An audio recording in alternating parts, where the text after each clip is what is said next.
सिंधु सभ्यता के विनाश के बाद भारत में जिस सभ्यता का विकास हुआ उसे वैदिक सभ्यता या आर्य सभ्यता के नाम से जाना जाता है। भारत का इतिहास वास्तव में आर्य जाति का ही इतिहास है। वैदिक सभ्यता के बारे में जानकारी हमें वेदों से प्राप्त होती है। वेदों की संख्या 4 है, जिसमें ऋग्वेद सबसे प्राचीन है, इसलिए ऋग्वेद का वैदिक साहित्य में सबसे महत्वपूर्ण स्थान है। जब हम वैदिक सभ्यता का अध्ययन करते हैं, विवेचन करते हैं, तो इसको भी 2 भागों में बांटा जाता है। नंबर 1,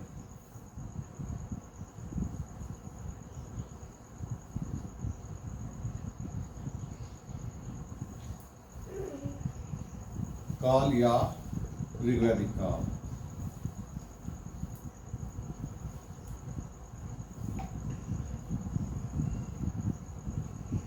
नंबर 2,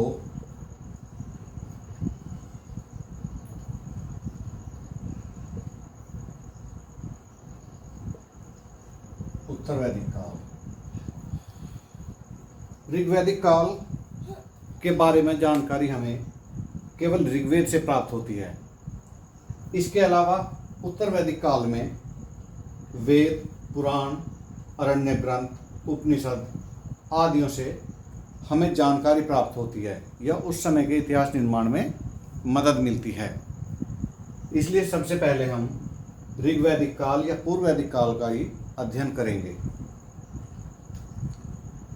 ऐसा माना जाता है कि सैंधव नगरों का विनाश कुछ आक्रमणकारी लोगों ने किया और ऋग्वेद में कुछ ऐसे साक्ष्य मिलते हैं जिसमें इंद्र को पुरों यानी कि किलों को जीतने वाला कहा गया है। तो इस बात के अप्रत्यक्ष रूप से साक्ष्य हमें प्राप्त होते हैं कि सिंधु सभ्यता का विनाश आर्यों ने ही किया। तो इस प्रकार आर्य भारत में एक आक्रमणकारी जाति के रूप में आए थे। ऋग्वेद में इसके लिए अनेक शब्द हमें प्राप्त होते हैं, जैसे कि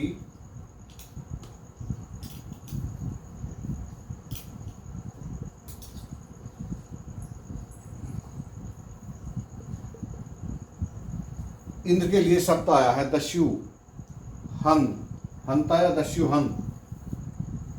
तो इससे यही पता लगता है कि यहाँ पर रहने वाले जो सिंधु सभ्यता के निवासी थे उनके लिए ऋग्वेद में दास और दस्यु शब्दों का प्रयोग किया गया है,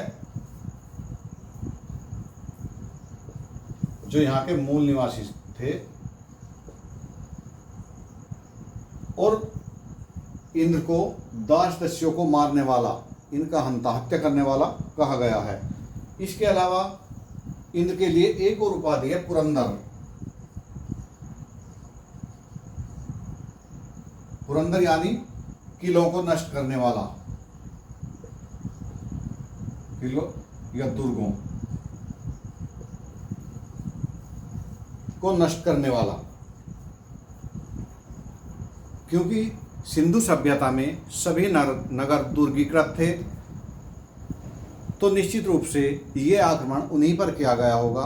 ऋग्वेद में ऐसा उल्लेख है कि ये नगर बहुत चौड़ी दीवार वाले, पत्थरों की दीवार वाले, धातुओं की दीवार वाले बड़े बड़े नगर थे, जिनको इंद्र ने विजय किया।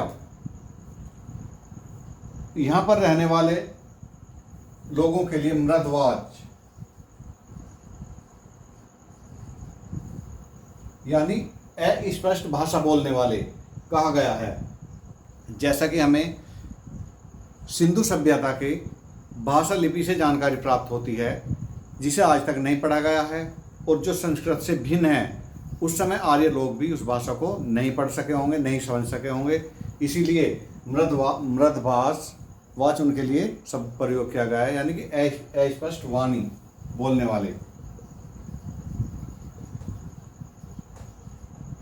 वाणी वाले। इसके अलावा अकर्मण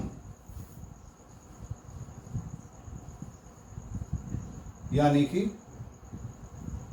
धार्मिक क्रियाओं को न करने वाले, जैसे श्रद्धा धार्मिक क्रियाएं वगैरह की जाती हैं उसको न करने वाले लोग थे ये, क्योंकि इनका धर्म अलग था और वैदिक धर्म अलग था।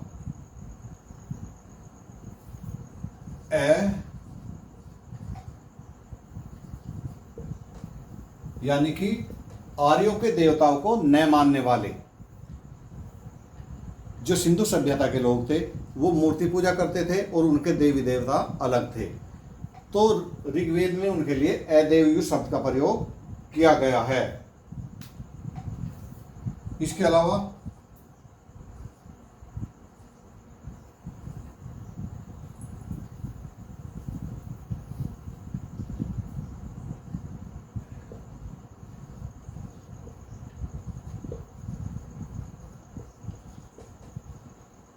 यानी कि अयजमान, जो लोग यज्ञ कार्य नहीं करते थे उनके लिए अयजमान शब्द का प्रयोग किया गया है। ऐसा हमें जो हड़प्पा सभ्यता के बारे में हमने पढ़ा था उसमें हमें कहीं भी हवन या यज्ञ के बारे में विस्तार से कोई साक्ष्य प्राप्त नहीं होता है जिसे प्रमाणिक रूप से यज्ञ की उस समय पुष्टि होती हो। इसलिए इनके लिए अयजमान शब्द का प्रयोग किया गया है, यानी कि ये लोग यज्ञ नहीं करते थे, इनकी पूजा का तरीका अलग था। इसके अलावा अन्य व्रत, यानी कि जो व्रत आर्य लोग करते थे, सिंधु सभ्यता के लोग या जिन पर आर्यों ने आक्रमण किया था वो लोग आर्यों के व्रतों का पालन नहीं करते थे, इसीलिए उनके लिए अन्य व्रत का प्रयोग, अन्य व्रत शब्द का प्रयोग किया गया है। अब्राह्मण,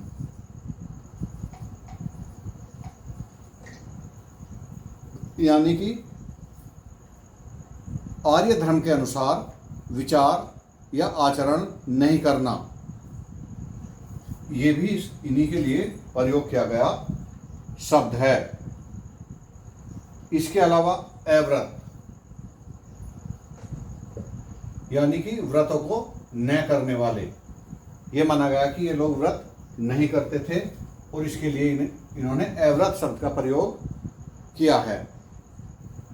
क्योंकि हमने हड़प्पा सभ्यता में पढ़ा है वहाँ मातृ देवी संप्रदाय था और लिंग पूजा का वहाँ पर प्रचलन था, इसलिए शीशम देवा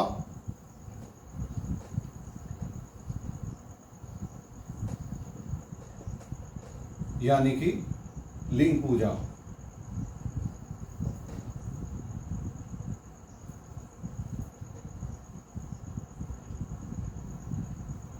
लिंग पूजा के लोगों को कहा गया है।